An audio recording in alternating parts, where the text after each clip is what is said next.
Hello everybody, my name is Chase Folsom with Frontstretch.com. I am here with Steven Stumpf. We are live at Darlington Raceway following the NASCAR Xfinity Series Sports Clip 200. The one that got away again from Sheldon Creed. It was Christopher Bell that won the race, but the elephant in the room, it looked like Sheldon Creed had this race won until he didn't. He told me after the race, maybe I proved some doubters wrong today, that I can do it, but he still hasn't found victory lane yet. How did you think of how that whole thing went down, and what more does Sheldon Creed have to do to win one of these? The problem is I don't even know what he needs to do anymore. He's done just about everything possible. 11 second place finishes. He got third here, but Bell had led over 100 laps of the race. He had basically been the dominant car, and he had got to a 4-second lead, and Creed just impressively ran him down and just started pulling away. But then with 3 laps to go, as we've seen so very often recently in NASCAR, AJ crashes, overtime, 18 team loses two positions. It was 2 positions. Yeah, they lose 2 positions. Creed comes out third, Bell comes out first, and the rest is history. Yeah, pretty much. And actually the pass that looked to be for the lead happened right here behind us in turns 1 and 2. Really impressive pass. Got him up out of the groove a little bit and looked to be driving away, but unfortunately, like you mentioned, the caution came out. At least this week, it wasn't a controversial caution. It was AJ legitimately knocked the wall down in turns 1 and 2, so there is that. But on the final restart, the overtime restart, it was Christopher Bell on the outside, Cole Custer on the inside, and it looked like Custer had a shot off too, and Christopher Bell threw one of the latest blocks I've ever seen at Darlington, and it almost landed him in the inside wall. Yeah, so Custer had gotten a great restart alongside Bell, and when he tried to make a move, Bell, like you said, he just hung a left, tried to block. And when he was talking about the move in his post-race presser, he said that he thought he was for sure going to, go hit head on to the inside wall. But either just enough room was there, or Custer lifted, and Bell was able to drive away. But and to that point, being Creed's teammate, he said that while he's not going to, while he wouldn't trade a win for anything, he said that Creed had him beat, and just in very convincing fashion until that caution came out. And Christopher also said, he's got to earn it, and unfortunately he did earn it today. Christopher made sure to mention that he did earn it today. It's just unfortunate circumstances. And Sheldon also mentioned about the back straightaway incident. If it hadn't been Cole Custer, it could have been something a lot bigger. I'm sure Cole lifted. He's been known to be that kind of guy to give somebody a break, even in racing for the win. Some other guys had some really strong days today as well. Shane Van Gisbergen, 7th and his 2nd try at Darlington. Jesse Love, 6th, and Sammy Smith, a top 5 with no cool suit. Yeah, a couple other notable runs is Allgaier, defending winner of Darlington, dominated May. He had kind of had a quiet day, but he had worked himself up to 3rd, but when that last caution came out, he lost 7 spots in the final pit stop and ended up 10th. Had they gotten a better pit stop, he might have had a shot to win, but we'll never know. He still keeps the points lead over Custer. And then another, also from the JRM stable, is Sam Mayer. He started 3rd.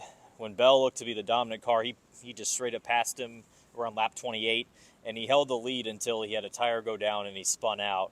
And unfortunately, he went a lap down because there was no caution, and unfortunately, he was never able to gain that lap back despite putting up some pretty fast lap times still.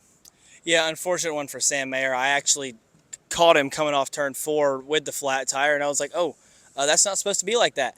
Shane even mentioned, circling back to SVG, I mentioned his tire wear to him, his tire conservation late in the race, and he was like, well, thanks, because I didn't feel like I saved anything. I was just driving as hard as I could. So interesting how that plays out every once in a while at Darlington. Looking at tomorrow, Southern 500, last chance for somebody to win their way into the playoffs. Last chance for Truex, Gibbs, and Buescher to defend their spot in the playoffs. Who is your pick to win? I'm going to go with the guy that's number 1 in the point standings right now, and that's Tyler Reddick.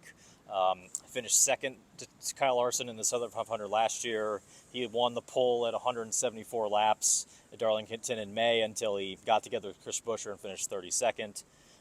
He has the speed, and in 23:11, more importantly, has the speed as well because Bubba Wallace won the pole.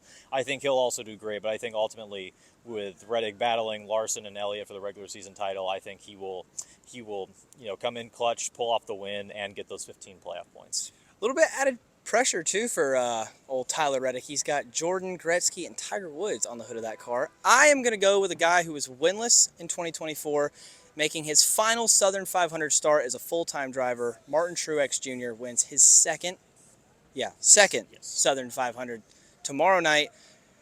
Last but not least, who gets the final playoff spot? Man, that's a tough one. I think the way it's right now, I think no, I don't think Bubba. I think Bubba and Chastain are just too far back. They're over 20 points back.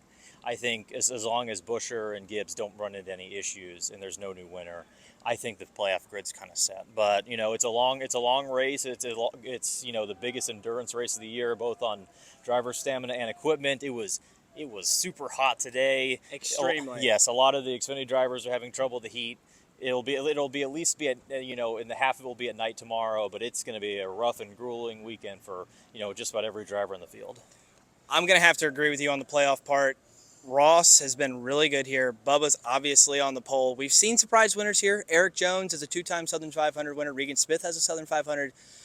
But it's going to be a tall order for any of those guys to point their way in without a win, and I just don't see any of them quite having enough to win tomorrow night. So that is going to do it for us tonight at Darlington. We will be right back here for Southern 500 coverage tomorrow. For Steven Stumpf, I've been Chase Folsom. See you guys tomorrow night for the Southern 500.